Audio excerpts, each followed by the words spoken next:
Would you now tell the viewers some authentic du'as which are good for them that they can make in this month of mercy? There are hundreds of du'as which are authentic.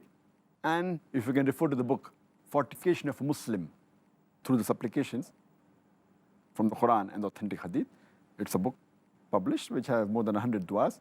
I think 129 to be precise. I'll just mention a couple of them from the Quran and the Hadith since your request is that.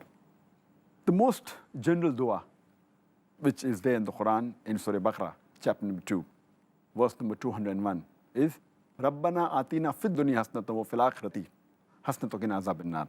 O my Lord, give us the good in this world and the hereafter, and save us from the torment of hellfire. This is the general dua, which is general and the best.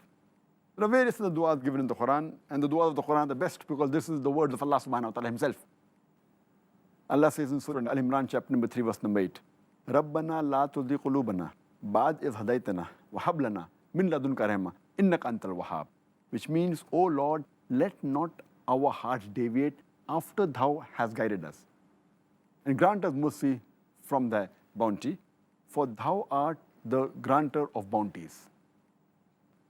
The other dua which I always make in the starting of any lecture, which is asking for help for Allah subhanahu wa ta'ala, which you can do when you begin any speech or when you're doing something which is very difficult, is the dua which Musa alayhi salam made when Allah subhanahu wa ta'ala asked Musa alayhi salam, then go and give the message to Pharaoh. So it's mentioned in Surah Taha, chapter number 20, verse number 25 to 28. Rabbi shrah li sadri, wa yassir li amri, wa hlul uqdatam min lisani yafqahu qawli. Which means, O my Lord, expand my breast for me and make my task easy for me and remove the impediment which is in my speech so that they will understand me. And you know Musa alayhi salam, he was a stammerer. And as many people are aware that even I, during my childhood, I was a stammerer. And even now I sometimes stammer. So that is the reason I read this dua at the beginning of every talk. So Musa alayhi salam asked Allah subhanahu wa ta'ala to remove the impediment from his speech. And furthermore, so that they will understand me. And there is a barrier many a time between you and the person to whom you are giving the message. So we pray to Allah subhanahu wa ta'ala, may that barrier be removed. Therefore, before every talk, I supplicate so that the audience, if there is any barrier between the audience and myself, it is removed. These were just few du'as from the Quran. There are several authentic du'as even from the Hadith. There's a Sahih Hadith in Tirmidhi as well as Sahih Ibn Hibban, where the Prophet said that anyone who says Subhanallah wa bihamdihi, which means glory be to Allah and praise be to Allah, then Allah subhanahu wa ta'ala will plant a date tree for that person in paradise.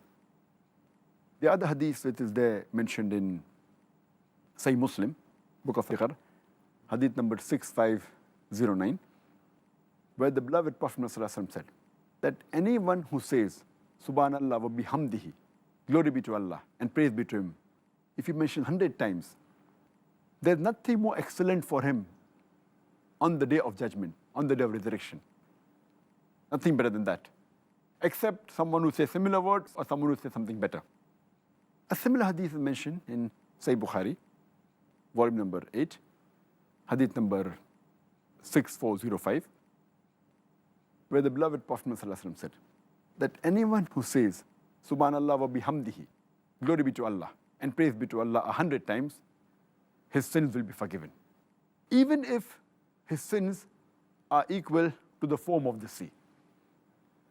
And there are various authentic hadith that also says in Sahih Muslim, hadith number 749, that when you hear the call of the muaddin, then you have to pray and say that I testify that there is no one worthy of worship except Allah subhanahu wa ta'ala. And he has got no partners. And Prophet Muhammad sallallahu alaihi wasallam is the slave and messenger of Allah subhanahu wa ta'ala. And I'm pleased with my Lord, who is Allah subhanahu wa ta'ala, and I'm pleased with my messenger, Muhammad sallallahu alaihi wasallam, and I'm pleased with my deen Islam. Anyone who says this, his sins will be forgiven. There are various such hadith.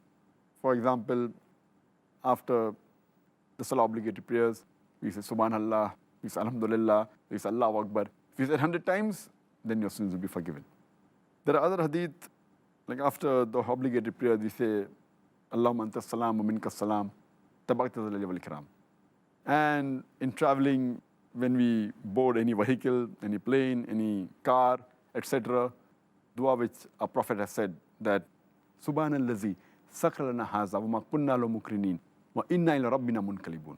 So these were just a few samples of the authentic du'as from the Quran and the Sahih Hadith.